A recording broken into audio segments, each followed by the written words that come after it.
Mary Rothschild interview.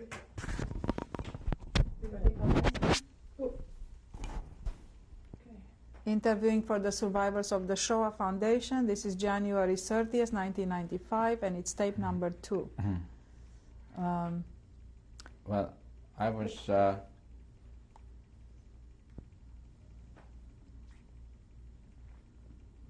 well, we just spoke about when we arrived in Buna. Let's call that Camp Buna because that's the way we call it, not Monowitz III or Auschwitz. It was Buna, a subsidiary of the main camp, Auschwitz-Birkenau.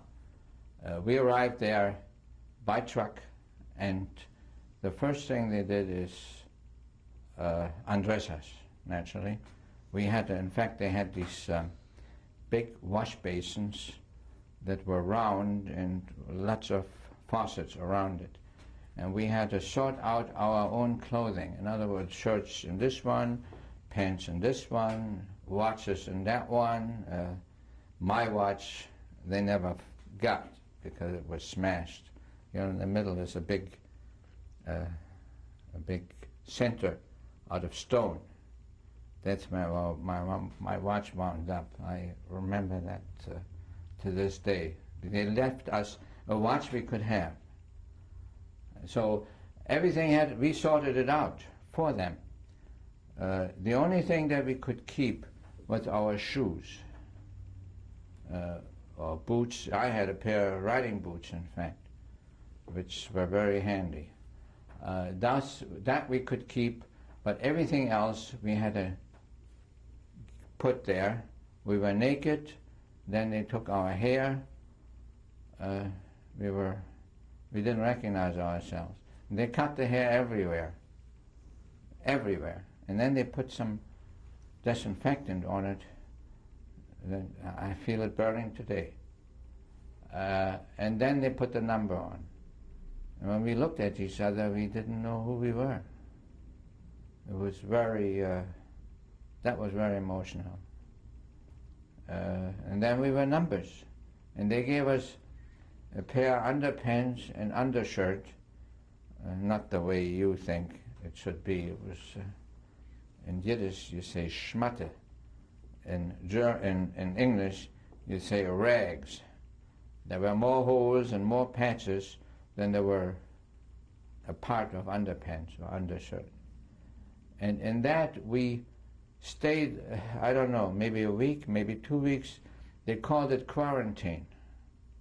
Oh, by the way, they also handed us a soup bowl and a spoon, which is the most important. The soup bowl and the spoon is the most important in any prisoner's life in the camp. Without that, you don't eat, you starve, you're finished. In fact, we tied that to us like, well, anyhow, in that so-called quarantine, hard work is no good and no work is also no good, because number one, we didn't get anything to eat. I mean, anything to eat is maybe overstated, but so little to eat that it was not enough to die and not enough to live. And naturally, again, we were, 15, 16 years old. It was no good. It was very hard not to do anything and to sit there and, you know, people start talking, oh, what they're going to do? They're going to shoot us now, they're going to do this, they're going to do that. And when you seen the SS, we kind of, you know, you get kind of scared. And we were only boys together. And we really didn't know what was going on until they all of a sudden handed us uniforms, you know, pants, all stripes, pants and a jacket and a hat, the round hat that you've seen on these pictures. And we had, then they stamped the number, this number we had to put on our jacket and I think on this side of the pants, so that anybody that seen us would know who we were.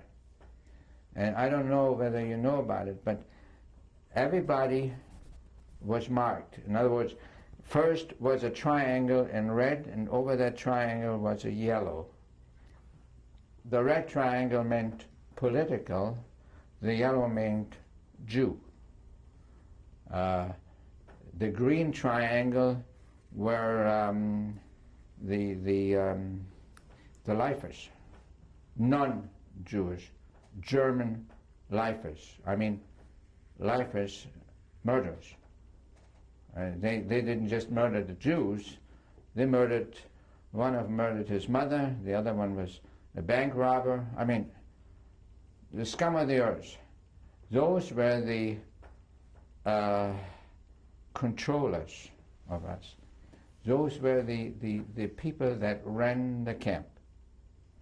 The Lagerelster, the head of the camp, was a German. To me, he was 6 foot high and 6 foot wide. He was terrible. And he marched down and well fed, believe me. He was a murderer. I don't know all he did, but he was the worst kind. Did you know his name? No, but I can find out, because Freddie Diamant knew him very well. And those people were controlling us. For instance, the barracks had 200 people each. The head of the barrack was a greener. Not greener, I mean not a greenhorn, but a green, marked green. In other words, a criminal. A common criminal of the worst kind. And the foreman of the barracks was also one of his. And they had a little apartment, in fact, of a part of this barrack. They had their own room. They had, in fact, a little hot plate. They lived better than in any prison. And the SS arranged it so that they had the control over these goddamn Jews, and they surely used it. Many evenings, and well, we were all marked. Politicals only, in other words, non-Jewish politicals, had a red triangle. The homosexuals had a pink, I think, and the asocials, I don't know, the ones that couldn't fit in anything, they had a black, all the non-Jews. Or if they had a black and a yellow, the yellow always depicted that they were Jewish. If they had no yellow, they were non-Jews, but still the gypsies were marked, the homosexuals were marked, the Jehovah's Witnesses were marked. So when you walked by anybody and you see, well, you couldn't help but looking at him, you knew who he was. And you also knew by the numbers when he came, where he is from, and so on. Because the first, like 117 was a Berlin transport. The 105 was a Berlin transport. I think the 106 was a Cologne transport. So this is how we recognized each other, not by name. We lost our names. Only our immediate friends we knew by names. The others we recognized by, or if somebody had a 79,000, those were alte Häftlinge, old. In other words, they were there already from the beginning. And naturally they had a little better jobs than the newcomers. And when the newcomers came after us, we already had a little better jobs. If you knew how to manipulate yourself. The worst thing that I had, not the worst thing, but the first experience that I had is after we got the uniforms and all, well, we got into camp back from work and I started, I want to wash myself. We did have washing facilities, these basins, not hot water, but only cold water, but anything would do. And I hung up my jacket behind me on a hook. They had hooks there. What I didn't realize is that somebody else needed my jacket more than I did. Without a jacket, you're dead. Without a hat, you're dead. Dead means dead. You couldn't appear without that. So, thank God I wasn't the only fool. Somebody else left his jacket, and I took it.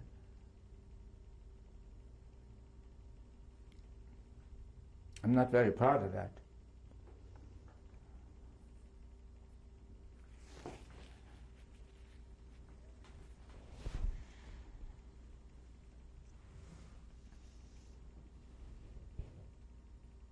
But, you know, you have to live.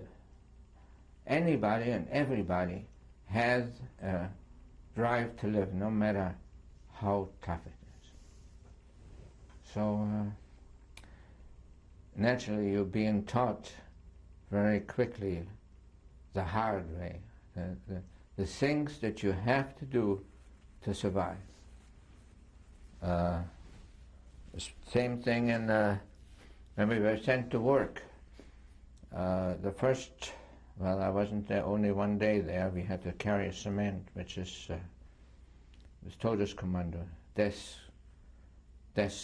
detail, because how many you can't survive it, because the cement is a dust, you know, that closes your pores, and if you don't have washing facilities, you breathe through your pores. So you just 3 days is the most anybody could take. Well, I got out of there one day, and that was detail number 4, and we all went to detail number 3. Number 3 was cable stringing. In other words, first, remember, there were 80,000 people. I think I don't quote the wrong number, but that I'm not too sure. But thousands and 10,000s of people building that factory by hand. Here is everything, you know, the crane here, and everything is by mechanical means. We didn't have that. We dug first the trench for the cable. We built a factory. Cables this thick. And, you know, the electrical cables was, who knows what was in it. Very heavy. And every 5 meter, one had to, after the trench was laid, you know, it's a long cable, comes off a roll, and every 5 meter, one had to carry it. Well, I was always looking for tall people so that I could carry this way. A mean thing to do, but, you know, it's much easier to carry this way than this way. It's, but we all helped each other. Not all, I mean, by that I mean our little group. How many people were there in your... Well, we were about 6, I think. And we tried our best to stay together, to share the food together, and to do these things. After we were in, I was in a, they called it block, it's the barrack. They hollered somebody to cut hair. I mean, not cut hair like a barber. We had a hand machine, and, you know, everything off. I mean, there was nothing there to begin with, so it had to be always short. They couldn't stand it that it, God forbid, it grows and that we might use that as an escape, you know. The more hair you have, the better, the easier it is to mingle with the rest of the, you know, with the outside world. So always had to be short. So they hollered for it. Here, you get a liter soup, extra, which is terrific, you know. Another liter soup is like dying or living, so I was living. And I did that for, I guess, half the night. You have to cut hair. My hand got tired, but I got something to eat, and we shared it. We always shared these things. And then the next thing that happened to me was I was picked because I built my bunk, or our bunk. Well, I was building that bunk to the satisfaction of the head of the block, this green, you know. And he picked me, he said, you move into the prominent row, that is the middle row in the front entrance, about the first 10 or 12 beds, because they had blankets that had a stripe, and when you came in, you know, German Ordnung, what do you call it? You know, everything has to be so, the Germans, order, yes. So that row, that line had to be perfect. And they picked me. I was in the third bunk, alone, with a good sack of straw, with a good pillow of straw, and a wool blanket. So that was one good thing. You know, a good night's sleep is worth a lot. Plus you didn't have to watch your own things so much, because it was only for those were already older Häftlinge, and they didn't need all that, but I had, you know. And that gave me also a chance to be there when they called for people to carry the food.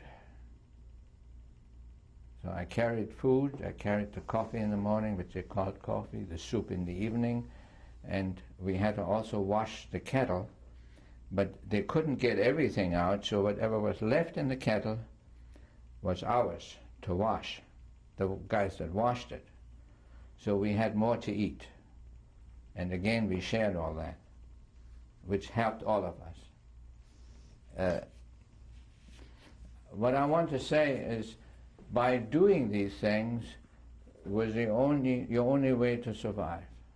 You had to have you had to be, I wouldn't say it luck, you had to be in the right place, in the right time, and try to make the best of the worst situations.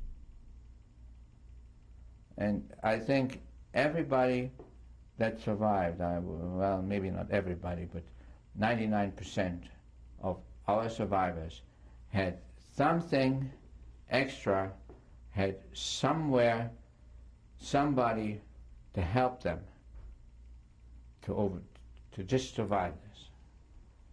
It was and a group, people that you can stay together with. Alone, I don't think anybody could do it. Just no way. Either with father, son, you know, brothers together, somebody, and there were a lot of them that stuck together and that also died together. So after this cable, I became a mechanic, which was not bad. We worked for the subsidiary of Siemens. You heard of Siemens? They make all kinds of electrical things. We were installing high tension boards for 20,000 volt generators, you know, to power the factory. We were installing that and building it with these aluminum bars, and you know, that carry the electricity inside, which is already good. In the summer it was cool, in the winter it was warm, because it was all concrete. And the German master was not a bad fellow. When the SS came and you heard him, you thought he was murdering all of us. But when the SS left, he said, go on. He was nice. His name was Weber, I think Weber. To me, he was an old man, but I don't know. Maybe he was 40, maybe he was even younger. I guess he was maybe 40. But to us, he was, you know, until this, I was on that same commando same work detail until the 17th of January. What But year? after the bombing, What year, Gerhard? 45. I got there in 43. After the bombing in, I think the first one, don't quote me on this, I think it was in August, or maybe in July, I don't know. The Americans bombed us, and not good enough though. After, I think it only took us 2 weeks, and we had the thing working again. And then they came in September or October, and then they put the finishing touches to it. They really found out where all the goodies are, like the gasoline tanks. They blew them up. They really, and all these. You see in Long Beach that refinery. We had something like that. You know, the bridges with all these pipes and all that on there. Well, they kind of took care of that. Even though the flak was going like wild, and they were trying. And the worst thing they did, maybe it was the best thing, is our camp was fogged in. In other words, they tried to mislead the bombers to where it was fogged. They should bomb that. But they knew better. And they must have had some real good information, because they did a good job. Not good enough, though, to go a few kilometers out of their way to drop 1 or 2 bombs, a half a load of each plane, of one plane, on the ovens. We were dead anyhow. What's the big deal? So you kill us all, but that's it. That would have been the end of it. You know how many thousands and thousands of Jews they put in the ovens after the bombing? And not even the train track they bombed. That would have stopped it for a few days. I mean, you know, it's you can very quickly put new tracks up. Not even that they did. I don't know what the excuse was. From what I hear is that we would kill you all. What's the big deal? On the 17th of January, I guess my most miserable time started. Until then, I had a chance to survive. But after that, there was no. We marched. We marched out to Nikolai, they called it. It was I don't know what that was. I think they made ceramic, not ceramic tiles, you know, roof tiles and stuff like that. It was a big place, and they had us all in there for a few hours at night. We were marching at night, but I think they were tired, and they tried to keep us together. Nobody should escape. A lot of them escaped. I didn't. Maybe I was stupid. Besides that, I didn't speak Polish. And where do I go with the German language? With a number on my arm, with no hair on my head. We figured it. We talked about it. And we figured we wanted to live. We are taking a chance, and from the experience we had with the Poles, we didn't trust them. Even if we found a Polish family that maybe would have taken care of us for, it only was a week before the Russians came, not even a week, I think. We could hear it all.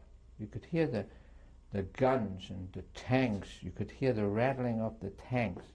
Whether they were German or Russian, I don't know, but you could hear all that war machinery in the camps, and then we knew already that this is going to be the end of us. Something is going to happen. In fact, on the 17th of January, it was the last day we worked in the factory, the guy the master said, tomorrow I'm not going to be here. I'm running. I'm going. He was a good one. He was the engineer, and he said, I'm going to Czechoslovakia. If we all live, you find me in Berlin. He wasn't there. I never could find him, so I don't know. But he knew, and he was right. The next day we were marching. We marched to Gleiwitz. Gleiwitz is the next town, was about altogether 30 kilometers away from the Buna, from the camp. And there we were loaded into cattle cars. You must know that I think all the camps in Auschwitz were, there were about 30, 40,000 people, maybe more, maybe a little less. But they were all on the roads, marching in rows of 5. Can you imagine how long that takes? I think we assembled in the morning, and the last row, I think, went out in the afternoon. 12,000. We were 12,000 in Buna. And that took quite a bit. And this people had to be all in cattle cars. They put us in cattle cars, and I don't know how long we were rolling, not very long. All of a sudden they hollered we were free. And we jumped out of the cattle cars. They were open. Not cattle cars, coal cars. You know, the open car, 100 in each. Standing up only, standing room only. And we jumped out, and you could hear the machine guns. They were just doing that to get rid of some of us. And I was running into a pile of people with a couple of friends of mine, and we marched. We were about, from what I heard, I thought we were only 1,500, but from what I heard last, when we were in Israel, I found somebody I was with. He said we were 3,000. That could be. And we marched from that day on, from the 18th of 18th?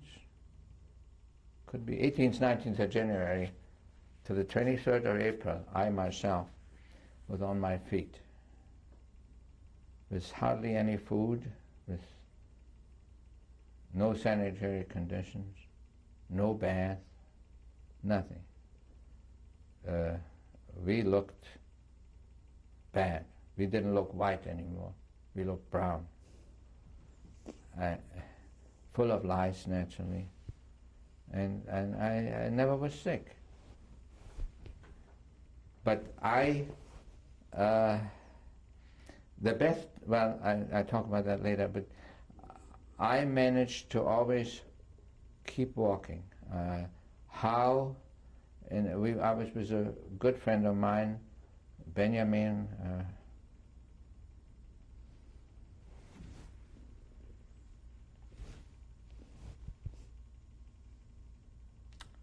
In fact, I met him the first time in '84 in Israel. After that,